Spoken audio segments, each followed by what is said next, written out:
네, 저희가 뒷좌석에 앉아서 반환 지점인 가평까지 왔습니다. 이제는 직접 운전을 하면서 승차감을 느껴보겠습니다.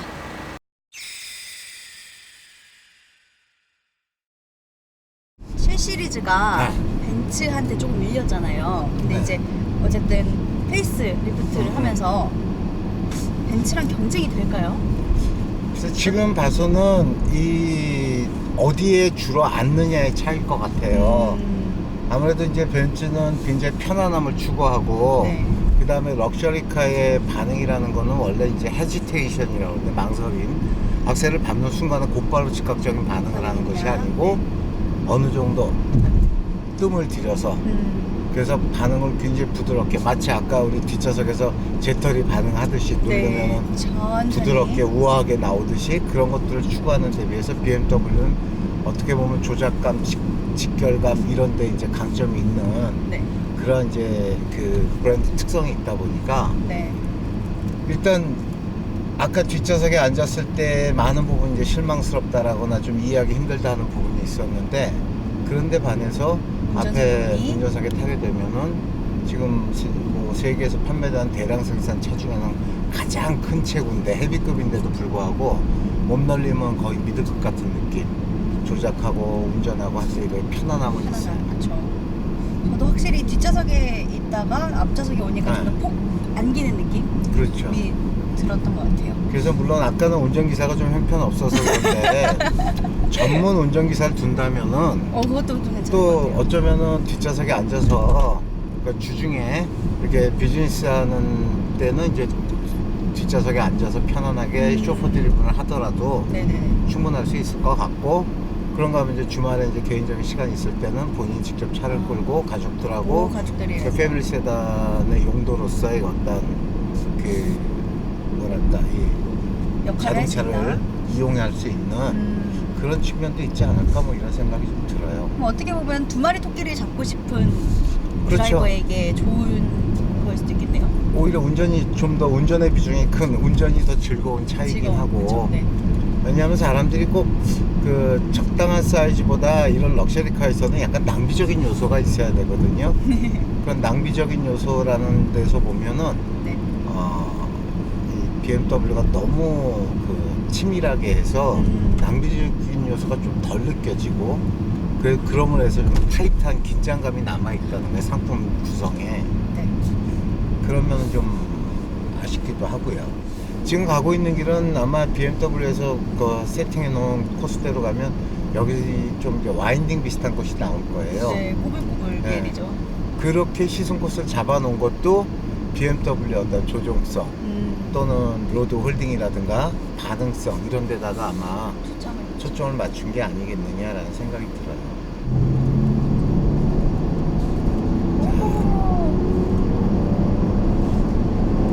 오늘 목숨 아주 우리 교수님은 무서워.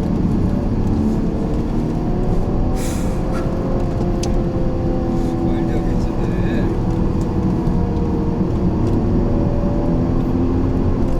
이런 찍어야 되잖아. 진짜.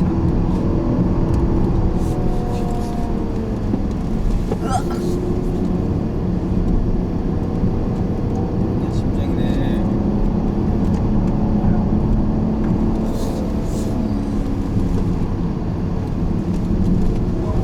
지금 잠시 이제 와인딩 업로드 같은 데서는 뭐 출력이 받쳐주고 뭐 이런 것 때문에도 그렇고 얼마 로드 홀딩이 좋은가 뭐 이런 건데, 뭐 뒷좌석에 탄 사람이 쏠릴 수도 있었지만 전체적으로 반응이 이렇게 큰 체구의 차가 돌면서의 그 안정감이나 운전자가 여기서 주작하는데 한계가 오는데 하는 걸 못 느꼈어요. 그러니까 어떤 면에서 보면은 이 정도 큰 차체가 저렇게 몰 일은 없지만, 그쵸.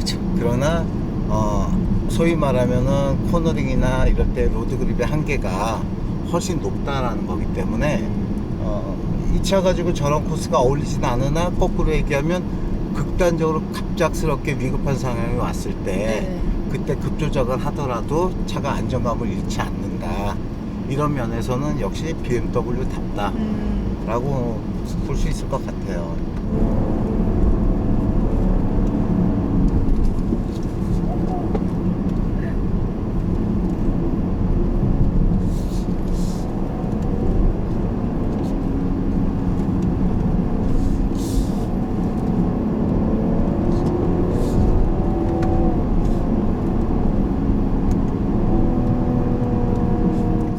여기 뱅크가 네. 일로 져야 되는데 반대로 져 있는데도 차가 그렇게 쏠리지 않고.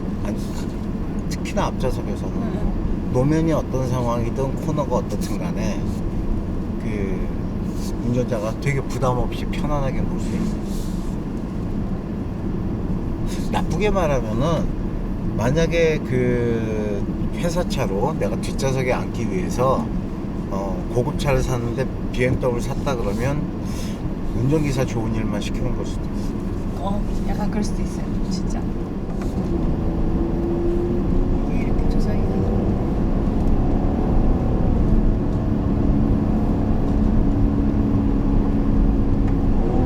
손으로. 우와.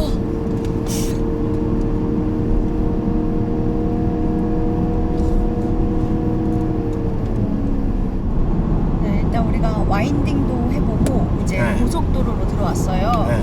근데 조금 달려봤는데 엔진의 차이 이런 거 좀 느끼시나요? 아무래도 엔진이 이렇게 그 12기통만큼 큰 힘으로 밀어주는 건 아니지만 네. 충분 이상의 힘을 갖고 있어서 어느 속도 영역대건 간에 우리나라 고속도로 같은 경우에는 뭐 아무리 속도를 내려고 해봐야 사실 110km가 최고 속도 그쵸. 제한 속도고 뭐 아우토반 같은 경우도 사실 대부분이 130km로 제한 구역이 굉장히 많은데 네. 문제는 그 순간적으로 추월하거나 할 때 그때 그 출력의 여유를 가지고 한꺼번에 가속해주는 어느 속도에서건 가속이 어느 변속 기어 단속에서건 가속이 그렇게 쉽게 즉각적으로 이어진다는 걸로 봤을 때 네. 이런 장거리 주행에서는 크게 스트레스가 없을 것 같아요. 장거리 차들이 주행. 좋고 가속감도 그렇고 제동력도 물론이고 그래서 아마 장거리 운행이 많은 오너 드라이버들 같으면은 이 차의 매력이 더 돋보일 수 있겠다라는 네. 생각이 들고 확실히 운전하는 더 재미가 있는 차겠네요. 그러니까 뭐 예전에 BMW의 이제 캐치프레이즈라는 게 뭐 The Ultimate Driving Machine, 어떤 Sheer Driving Pleasure 이런 식으로 그러니까 궁극적인 어떤 움직이는 자동차라기보다는 궁극적인 그 운전할 수 있는 기계 네. 또는 뭐 아주 즐거운 운전의 즐거움 이런 것들이 바로 이제 BMW 캐치프레이즈인데 BMW가 이제 그쪽에 충실하게 잘 나가고 있고 그래서 지금 보면은 뭐 회사나 또 모델에 따라 이제 세팅이 달라지겠지만 이제 그 GF라고 변속기 전문 회사가 있는데 네. 그 GF 트랜스미션을 쓰고 있는 모델 중에 그 중에는 이 기어 변속 로직이나 세팅이 굉장히 아주 잘 돼 있는 잘 돼 있다. 빼어나다고까지 할 수 있을 것 같아요.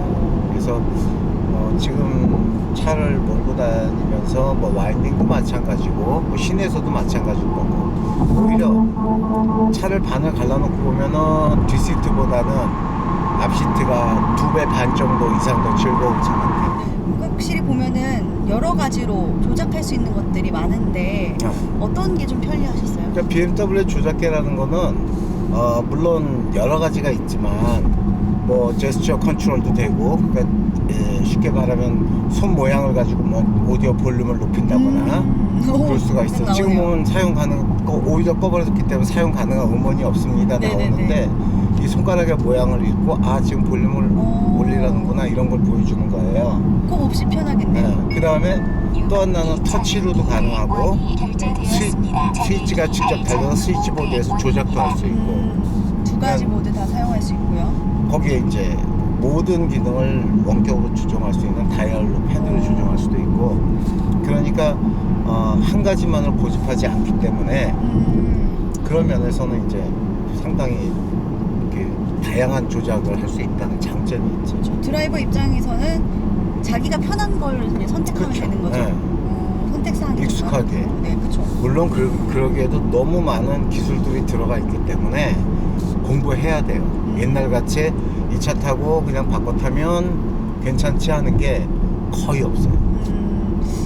이게 바로 BMW가 얘기하는 프로그레시브?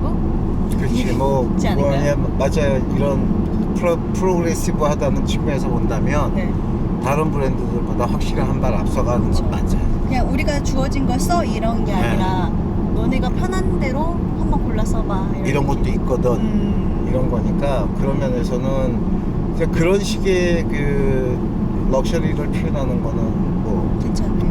아마 이런 부분 때문에 아까 우리가 뒷좌석에 타고서 네네. 도대체 어떤 게 프로그레시브하냐라고 그러니까요. 했는데 이제 그런 것들이 앞좌석이 네. 딱 본연이 드러나는.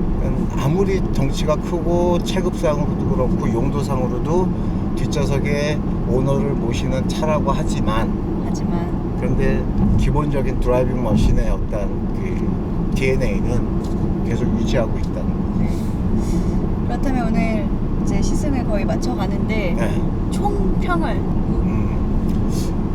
글쎄 시승 소감이라면은 뭐 BMW 다음은 그대로 유지하고 있는데 좀 슬픈 얘기지만 지금부터 벌써 한 20년 가까이 전이죠. 네. 그 238 시절 3세대 BMW 7 시리즈가 가지고 있었던 그런 럭셔리 그 당시에 럭셔리 세그먼트 프레스티지 카로서의 그 위치가 있었는데 네. 지금 요 현대 지금 현재 시장 상황에서 봤을 땐 프레스티지카 조금 더 숙성할 필요가 있지 않느냐. 네. 좋은 재료, 좋은 레시피는 갖고 있는데 뭔가 아직까지 조합하는 좀 것들이 숙성의 시간이 좀 필요한 것 같다 라는 느낌이 좀 들어요. 알겠습니다. 뭐 예전에 88년도 뭐 이렇게 9년도 BMW 처음 론칭했을 당시에 네. 그 당시에는 이제 모든 차들이 작았기 때문에 시장 자체가 그래서 5 시리즈만 해도 그래도 굉장히 큰 차이면서 뭐 기사를 두고 다니는 시절도 많았기 때문에 네.